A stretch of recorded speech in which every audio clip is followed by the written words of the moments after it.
Olá, benditos! E nós chegamos ao último capítulo da nossa série 66 dias conhecendo Isaías, o profeta messiânico. Este livro despertou em nós uma mistura de sentimentos ao ver o grande amor de Deus por um povo que se mostrava distante e rebelde. No entanto, não é muito diferente do que nós encontramos nos nossos dias, não é mesmo? A rebeldia mora no coração do homem. Por isso nós devemos pedir ao Senhor que converta o nosso coração a Ele todos os dias. Vamos recordar que o capítulo 64 terminou com um questionamento. Diante dessas calamidades, como podes te conter, Senhor? Ficarás calado e nos afligirás ainda mais? O Senhor continua sua resposta iniciada no capítulo 65, agora colocando as coisas de volta na perspectiva correta. Nunca poderemos entender muita coisa até entendermos que o Senhor Deus está entronizado no céu e que a terra está sob o seu comando, ou seja, a terra é o apoio para os seus pés. Estevão e Paulo referiram-se a esta passagem, reafirmando a grandeza de Deus como soberano criador. Os homens projetam templos suntuosos com o intuito de agradar a Deus. Mas será que realmente podemos construir algo que seja digno dele? Aqui ele deixa claro que o que ele realmente quer de nós é um espírito quebrantado e contrito, que treme diante da sua palavra. A palavra contrito significa incapacitado, alguém que está ciente do dano causado pelo pecado, da incapacidade pessoal de permanecer de pé diante de Deus. É isso que ele quer. E é importante ter sempre em mente que cerimônias de adoração não substituem um coração quebrantado e contrito. Deus não mora em construções, Ele mora naqueles que se sujeitam a Ele e que tremem diante da sua palavra. Mas será que o povo, no tempo de Isaías, tremia diante da palavra do Senhor? Infelizmente não. Em vez disso, os judeus apenas cumpriam seus rituais religiosos, sem ter o coração consagrado ao Senhor. Por isso, suas ofertas não tinham valor nenhum diante de Deus. Sabe por quê? Porque o que determina o valor da oferta é o coração do adorador. No ritualismo religioso vazio, o povo de Deus pensava que estava agradando a Deus, mas todos aqueles rituais religiosos apenas acrescentavam mais pecado àquele que já tinha.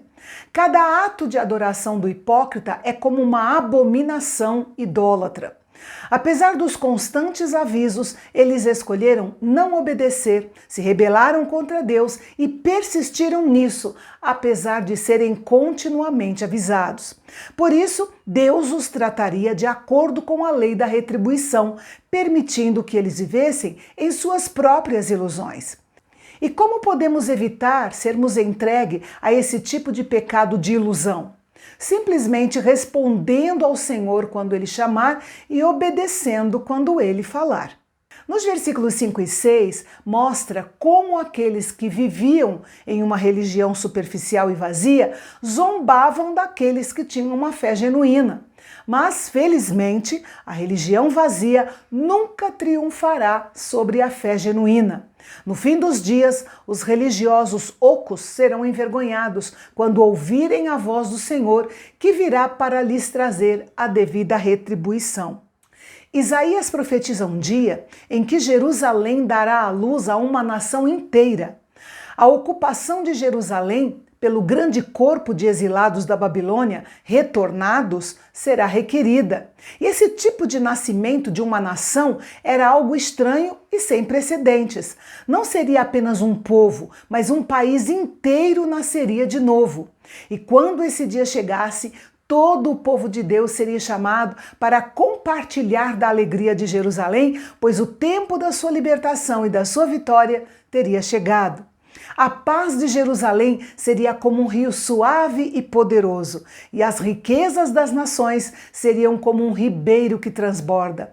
Deus ainda fala aos seus servos fiéis ternamente que eles serão consolados como uma mãe consola o seu filho.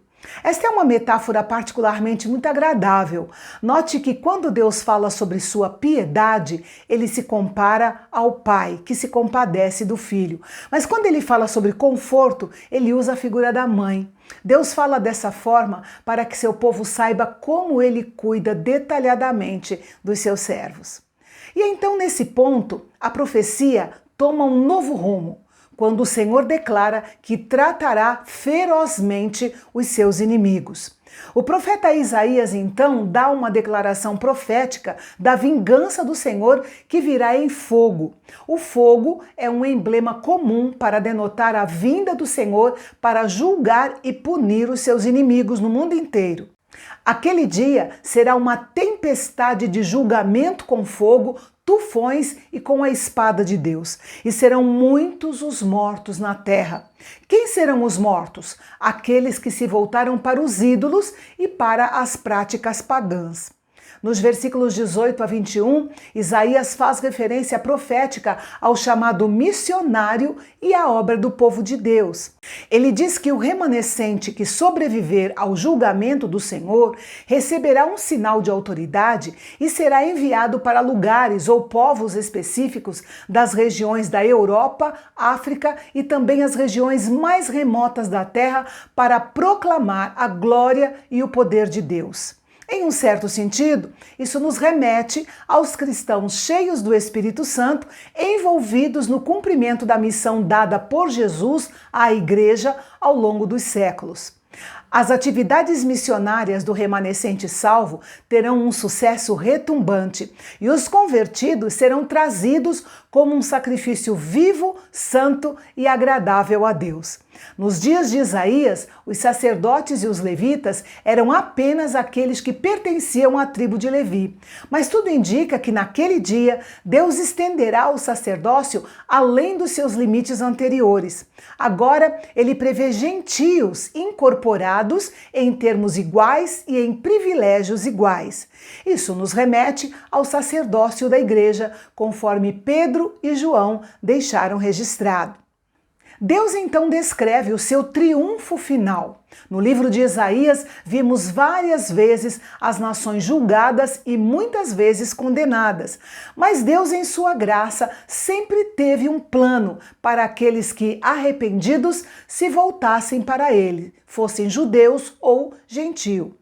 É notável que Isaías tenha começado o seu livro com uma condenação da adoração superficial do povo de Deus na época das luas novas e dos sábados. Agora, depois da grandeza da obra do Senhor, tudo isso seria diferente. Isaías encerra seu livro com uma última descrição do destino dos ímpios. Talvez ele se referisse ao Vale do Inom, que era um local fora das muralhas de Jerusalém, usado como depósito de lixo. Ali eram lançados cadáveres de pessoas consideradas indignas e restos de animais. Usava-se enxofre para manter o fogo sempre aceso. Jesus usou esse exemplo para falar do inferno. O propósito dessa imagem gráfica de Isaías era trazer as pessoas de volta à presença de Deus. Enfim, ao longo do seu livro, Isaías nos apresentou duas alternativas: confiar em Deus e viver ou rebelar-se contra ele e morrer. O profeta explicou como Deus aplica sua graça, sua misericórdia e seu perdão. Também falou da santidade de Deus, prometendo glória para aqueles que crerem e juízo para aqueles que zombarem. Explicou a insensatez de confiar na sabedoria humana e nos recursos do mundo. O profeta chamou o povo que professava pertencer a Deus a voltar para a realidade espiritual, advertiu quanto à hipocrisia e à falsa adoração, suplicou por fé, obediência, um coração sincero e uma vida que glorifique a Deus, e entre uma mensagem e outra nos apresentou a figura gloriosa do Messias, falando sobre o seu nascimento, o seu sofrimento e a sua vitória como Senhor de toda a terra. E assim nós encerramos a nossa série Mas, no dia 15 de janeiro de 2025, eu estarei de volta para a continuação da nossa jornada juntos até o Apocalipse, com a série 52 Dias Aprendendo a Viver na Adversidade com Jeremias. Convide seus amigos para seguir conosco no estudo das Escrituras, para que juntos cresçamos na graça e no conhecimento do nosso Senhor Jesus Cristo. Que você tenha um final de ano muito abençoado ao lado da sua família e até dia 15 de janeiro, se Deus nos permitir, aqui no Canal Bendito, o canal de Fala Fácil, onde a teologia é para todos.